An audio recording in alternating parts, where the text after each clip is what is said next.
me see if I can find a on-air sign, but instead says hot air. And there will be an arrow. There will be an arrow pointing your way. It's very easy to swap that arrow. Welcome back to Sermon Rewind. My name is Todd, and with me, whether he wants to be or not, is Jordan Hall, the Reverend. More often than not, I want to be. Aw, yeah, warm fuzzy. All right, so we're still in Acts, to the ends of the earth, or to the end of the year. No, or into next year. It'll be into next year. To the ends of 2024. Yep. Another hefty passage. I hope you're giving these people gift cards or something. Snickers. Okay. I hope they're the jumbo Snickers. Acts 4, verses 32 through chapter 5, verse 11. Yep. Two kind of different narrative elements there. We got the selling of property and at least one dude that did it that we know of, right? For sure. They listed one. And then Ananias and Sapphira. Yep. Right? Holding back, dropping dead. Mm-hmm. Okay? Highlight reel. Yeah, super fun, happy passage to start with. Your big idea, the life of the church is upheld by loving, sacrificial unity. You got it. I found it interesting. Last week, I said I didn't think people would disagree, and you said you'd be surprised. And then this week, you said no one would disagree with this statement, and I disagree with that. One. Well, that no one would disagree with it? Right. Yeah, no one would disagree with it. I don't think anybody in conversation would disagree with it. Well, but I mean, for a couple different reasons, and we'll unpack this a little bit. One, what sacrificial means, right? Two, whether unity is really the goal from our standpoint of what we understand unity to be. There's unity in the gospel. I was about to say, that's a weird nuance to lay out. It's not, though. It's not, because unity can also mean, let's not talk about awkward things. Let's stay unified and peaceful. People conflate unity with silence. Well, not necessarily silence, but lack of conflict. Okay. As in, like, please don't talk to Uncle Earl about politics at Thanksgiving. Let's have a unified, happy experience so we can get all the way through dessert. Okay. That type of thing. Yeah. I think it's applied to the church sometimes too. So I guess you started talking about numbers. And you said numbers alone don't necessarily make a community. Sure. Which we can agree with. It does indicate that something's happening, does it not? No question. Or not happening somewhere else. What do you mean? Well, like, this is a challenge with the church sometimes, right? How do churches grow? Mm-hmm. We hope they grow because they're sharing the gospel with people that have not heard the gospel before. Fair. But we also know that sometimes they grow because people get tired of their existing places and then they just sort of head over there. The great rotation? Yeah. Yeah. So do you have a sense? I mean, were people going there because they're genuinely excited, or is it sort of like, oh, hey, this is just kind of a thing? It's a movement. I don't want to be left behind. Yeah. Little first century FOMO, as it were. My gut would tell me, and I think church history would tell us, that this was probably not a situation in which folks were like, oh man, I really want to get on board and be a part of this at the start of it all, right? Like there was too much at stake. Sure. There was a lot of violence. There was massive amounts of like government pushback, and everybody that was still there at this point at least had heard the story of the great slaughter of Jesus, let alone being able to see it themselves. So yeah, I don't think anybody was signing up just to be a part of the next big thing. Those that were signing up, I think more or less were convinced beyond a shadow of a doubt. Okay. So on your first point, a rare 2-point sermon. Mm-hmm. First point, how we build that unity. I mean, I was also going to say, I feel like this could also have been 2 sermons, right? Oh, easily, yeah. Like they go together, but you also could have just talked about sacrifice, just as a thing. Yeah. And then you could have talked about withholding as a thing. Right. Sure, they go together. As much as you're okay going Acts to the ends of 2024, you don't want to go to 2025 necessarily. True. But I will say you're totally right, by the way. I agree that it could be 2 separate sermons, but that's not why I didn't make them 2 separate ones. I think if we just camped at sacrifice, everybody has a sacrifice of some sort that they've made at some point. So it's very easy to kind of lump themselves in there. We also have to deal with the fact that the church by and large isn't very united, or at least united in the right ways. And so we need to talk also about how that gets killed by us as a community. Sure. Yeah. So your first point, again, how we build that unity.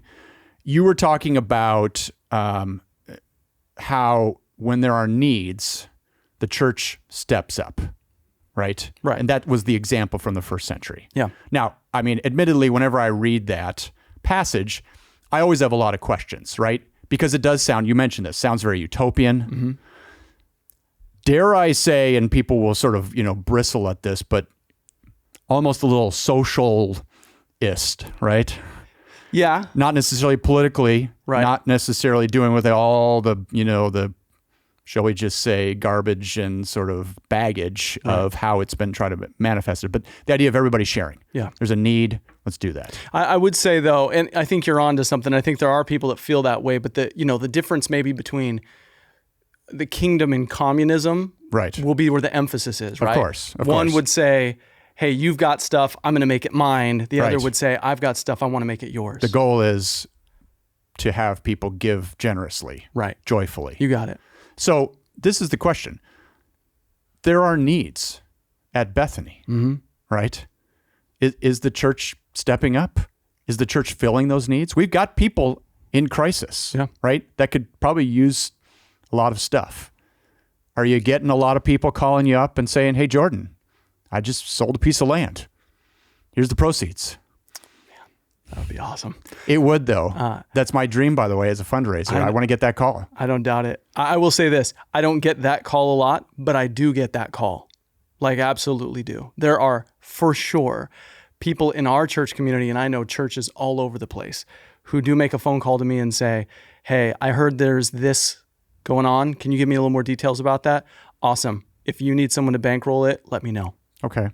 So you mentioned, and I'm going to sort of circle back to this with the second point, but you mentioned the fact that it's not just about selling land. Right. Right? It's not just about money in general. It's not just about money in general. Yeah. Right? Now, I'm going to revisit this because I think this is a passage that freaks people out a little bit. I agree. They're afraid that the pastor is going to get up and say, hey, you know what this passage says? And people are bracing for this. Mm-hmm. So you talked about little things and, maybe very widow's mite-ish, right? Mm-hmm. You talked about cinnamon rolls. Oh, man. Someone making cinnamon rolls. It was so sweet. And if I know the cinnamon rolls that you're talking about, this is culinary gold, right? It is. I'd take it over a check all day. This could be traded, on the open market, right? The point being, this person doesn't have to do this. Right. They could say, look, some of you people have jobs and cars and credit cards. Go buy your own cinnamon rolls, right? Mm-hmm. How do we avoid thinking, though, that little things are sufficient? Because we can very easily say, hey, I just did a nice thing for people. I'm good for the day, a week, a month, a year, whatever. Or that's all I really need to do on a regular basis, but that's the only thing. Nothing that really genuinely challenges me, right? Man, I mean, that's such a, dang it, Todd. I hate sometimes the questions you ask because they're right and they're so important because this happens all the time, right? Sure. Like there is a sense of moral deism that kind of floats through the system of a lot of Christians. Whereas if I do X, Y, and Z, then God is sort of in my debt or I'm in the good, I'm in the clear. Right. And we obviously know that's not the case. Like our whole faith is built around grace by faith. And so this isn't a matter of works gaining anything. It's more of an issue of works proving something. So to give you an example, in the text we talked about, one of the first statements that's made about the church that's so provocative is that they were of one heart and soul. And I talked a little bit about this on Sunday. Right. And that we can read right past that and we can assume all kinds of weird relational, details of what we think that means. But really what's going on there is that these people were committed to this philosophy shared among them. Todd Pfeiffer and Jordan Hall, if one of us suffers, then the other one suffers. If one of us is in pain, then the other one's in pain. If one of us goes hungry, then it doesn't matter if you've got 2 chickens in your oven, right? You go hungry. Like it's a shared reality. It is my brother. I'm grafted into him. We are one person. So is that happening? Does that happen? Not to the degree we want it to, sure. I mean, is it happening like on even a cursory level? I mean, yeah, okay. Yeah. Again, you said there are people that call you and say, hey, I heard about this thing and whatever, right? You're describing something pretty extreme, almost, right? Like, otherworldly. I have to really get into people's lives to know they're hurting, to know that they're suffering, to know that they're struggling, right? Yep. And B, then I have to respond. Yeah. Is that happening? Or is this just kind of one of these things where I'm like, gosh, it'd be really cool if we did more of this. Don't know how. And I'm not really sure this is going to happen in our lifetime because of sin and our own shortcomings. But, well, we'll just sort of say, good reminder, Jordan. And when you come back around to this sermon topic in a couple of years, then we'll be reminded again. And then we'll just kind of go from there. And here's the thing. Your skepticism is totally warranted, right? Because it's true. There is a sense in which there's two realities at fault. There is the one where most church attending folks don't know each other in such a way where there would ever be that kind of shared relationship, to where if for example, like if Jennifer and I were struggling, like marital, like if we were having a hard time, we weren't seeing eye to eye, we were fighting at each other. The difference between like maybe perhaps me and a complete stranger with you is that I would call you at midnight and be like, hey man, I'm walking around in my neighborhood. I don't even want to be home. I need you to come and be with me for a moment. And you would do that. Sure. Like, even because it would be annoying and costly to you, right, you'd still do it because you see me as a brother. It's a value. So on the one hand, yeah, we don't get to do that. We don't get to go there very often because we have so little of that. So little real relationship. But you wouldn't call everybody. No. And I wouldn't That's call why I'm everybody. saying I'm owning this problem too. And Right. it's because I'm not known or shared that kind of life experience with people across the board in the church. So yeah, that is one big problem. And then the other is so many of us are at church because frankly, we're just here to consume things for ourselves. Okay. On that note, point number 2, how we ruin that unity, or actually you replace the word ruin with destroy. Mm-hmm. A little more violent there. Yeah. Is there a reason that you swapped out one word for the other? Because I think one feels more, this is always so terrible to say because I know you're going to have folks who say, well, I would never do that, right? Like one feels like you're very indebted to its destruction, right? Like you're aware, but it doesn't matter. The other one, something can be ruined on accident, something can be ruined from ignorance, but to destroy something, it's a very active commitment. You know what you're doing, or you know that it's going to happen if you don't change, but you're just not willing to let go of whatever sort of piece of the pie is yours.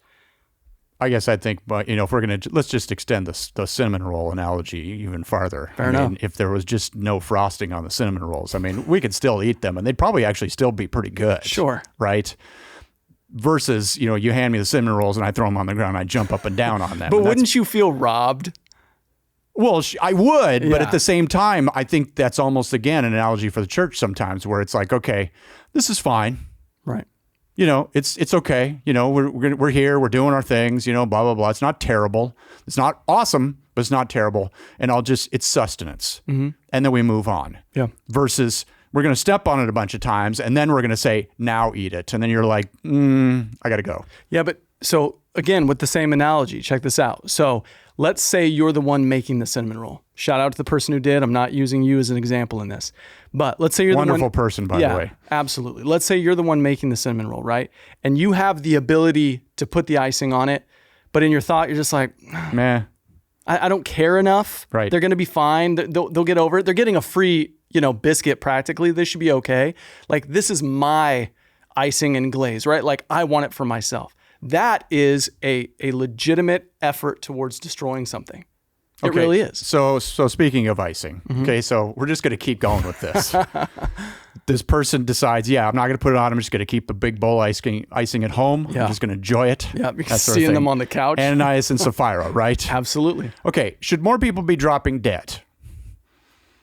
I would be so uncomfortable saying that, but more Based on more the way people that the should structure own is. their guilt, Okay. Yeah. The weird thing about this, and you talked about this a little bit, and even... including me. Sure. The interesting thing about the passage was it's saying, look, when you owned it, you owned it. It was yours. Yeah. You weren't dropping dead for owning it. No. Once you put it forth and withheld some, that's when things got real. Yeah. Right? Yeah, that's the most important part of that story I think that people miss is Peter's making it clear and Luke is making sure everybody knows it. Like, you didn't drop dead because you didn't give enough. Like, the conflict here is that no one forced you to give up your land. Sure, lots of people in the church were doing it. And you said, in some way, I want to be all in with that group. I want to be a part of that. Right. Right? Part of it until it costs me something. Right. And so instead, I'm going to keep one foot in and one foot out. And as I mentioned on Sunday, that's hypocrisy lived out.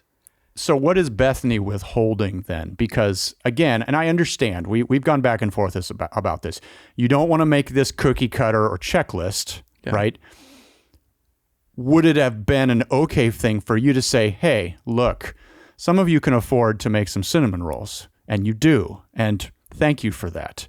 Some of you have some land that you could sell and you could give to Bethany, to Kingdom Causes Bellflower, to any number of causes out there, right? Yeah. And you'd still be okay, right? Is there value in you using that as an analogy and saying, hey, Bethany, what are you withholding? Not that you've sold and you're sitting on the cash and you didn't give the whole amount, but what do you have right now that you're not giving, right? Or you're only giving a portion of, because as you said, it's not just money, right? You have time in your schedule to give to ministries. How often do you get up and beg and beg and beg and beg people to come out and support things? Yeah. And they just don't, Yeah. right? They can. They have that time. They don't want to. So is that it? I mean, I'm kind of answering my own question that I'm asking, right? What is Bethany withholding? Right. You know there's financial assets out there. Sure. You could say financial assets. You could say time. You and I talk about time as an offering that is like woefully misrepresented, right? So you could say any number of things. I think maybe what's almost more important is answering the why question. Yeah. Why we have property owned or extra money in the bank or a perfectly mapped out retirement, or take it aside from the money. We have lots of time with all the retirees out there. We have lots of resources with regard to our ability to care for young people and families that are just getting started out. We have all kinds of asset-based resource, all kinds. And yet, the question that needs to be answered is, why don't we just give tons of it away? Right. Here's the most important part. Because the moment you have somebody say, well, do I need to? Do I have to? Is it contingent on my salvation or my faith? When those questions get asked, it makes very clear what your value system is. But are people really asking those questions? Because if they're asking them inside. Are they? Yeah. I think the person who feels some kind of conviction here and says, Kingdom Causes, for example, if they were better funded by the church, they could do so much more with regard to ministry on the ground, and they could house more people off the streets. The question is, if I own this, why don't I give it over here? Why don't I sell it, take the proceeds, and give it to this ministry? If I value this, why don't I? And I think the rational person says, well, because I want it, and I worked hard for it, and I don't necessarily have to. Jesus is still going to love me. Christ has forgiven me. Like, I don't necessarily have to do that to go to heaven. Therefore, that's like my major concern. So no, I do think people are answering that question in their head, and it feeds into a value system. If I don't have to give it up, then I'm not going to, whether it's time or money or anything. If I don't have to do it for my salvation, then I'm not going to. I'm going to enjoy as much as I can, and then I'm going to skate into eternity because Jesus is gracious. The church giving all of their stuff away, it spoke so much about how much they valued what was happening right here. These folks would get rid of their homes. They would get rid of their nest eggs. They would get rid of their energy and their time. They would sow all of it into this community. Why? Because they valued what the Lord was doing. He was saving people from hell and giving them life in his family. They valued it. That's what it boils down to. Should you, and maybe the elders and deacons, and whoever else, should we be having more conversations? This is my last question with, we're not that big a congregation, right? You're not talking about thousands of people you have to track down. Should we give people opportunities and ask them, whether they would or not, to be honest? I asked this because, I remember a few years ago, I was recruiting people to, come to Compton Initiative. Hey, you want to come out and paint with us? Yeah. And as much as I didn't like the answer, I did appreciate one person that just says, look, because we have a relationship built with honesty, I'm just going to tell you, I just don't want to.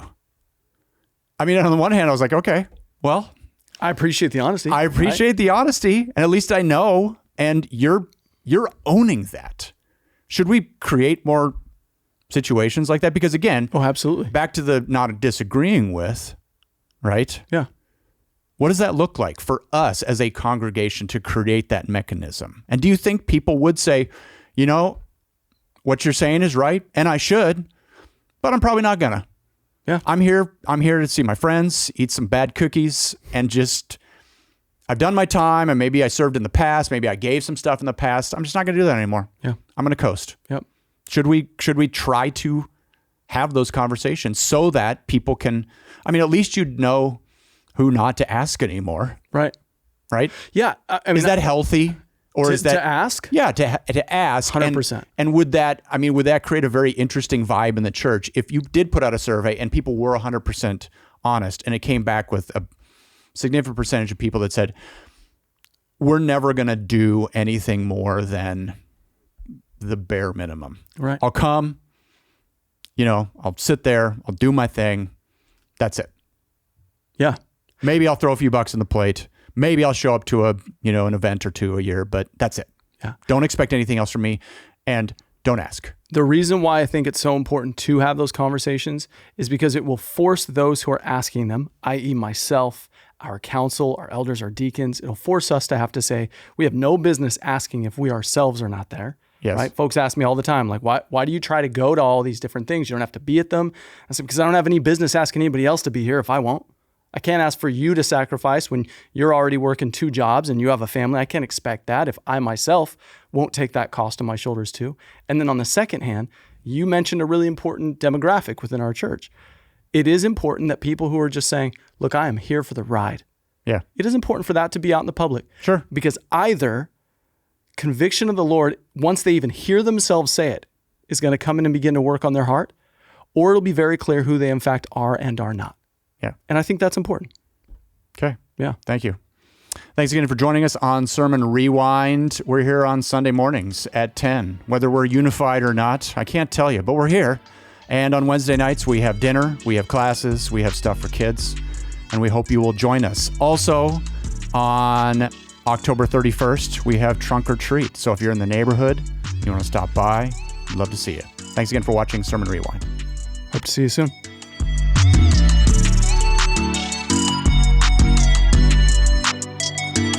And we need the click thingy. It just feels right.